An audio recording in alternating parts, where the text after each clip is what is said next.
Homer, ich zieh den Hut vor dir. Hier drin ist es doch schön kühl, mein Junge. Ich sag dir, für den Rest des Sommers werden wir einfach im Kühlschrank wohnen.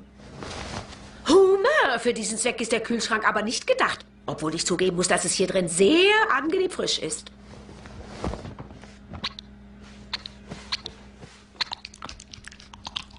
Darauf bin ich gekommen, als ich gemerkt habe, dass es im Kühlschrank kalt ist. Überlastet das den Motor nicht?